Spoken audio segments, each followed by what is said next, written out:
Once upon a time, in the land of Hushabye, around about the wondrous days of yore, I came across a sort of box bound up with chains and locked with locks and labeled, "Kindly do not touch, it's war."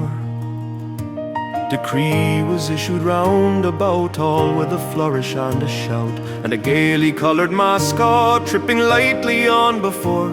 "Don't fiddle with this deadly box, or break the chains, or pick the locks, and please don't ever play about with war." Well, the children understood. Children happened to be good. They were just as good around the time of yore. They didn't try to pick the locks or break into that deadly box. They never tried to play about with war. Mummies didn't either, sisters, aunts, grannies neither, 'cause they were quiet and sweet and pretty in those wondrous days of yore. Well, very much the same as now. Not the ones to blame somehow for opening up that deadly box of war. But someone did.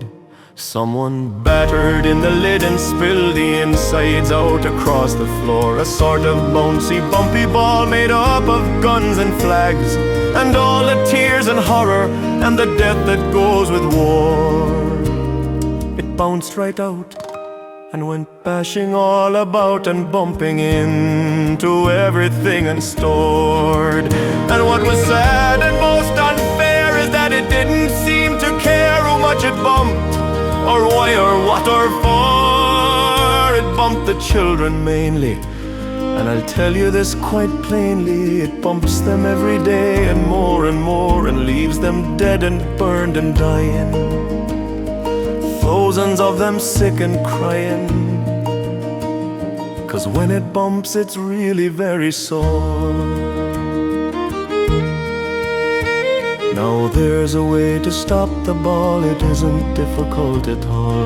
All it takes is wisdom. I'm absolutely sure that we could get it back into the box and bind the chains and lock the locks.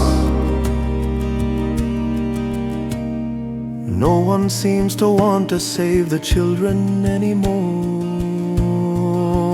Well, that's the way it all appears, 'cause it's been bouncing round for years and years, in spite of all the wisdom since those wondrous days of yore. And the time they came across the box bound up with chains and locked with locks, and labeled, "Kindly do not touch, it's war."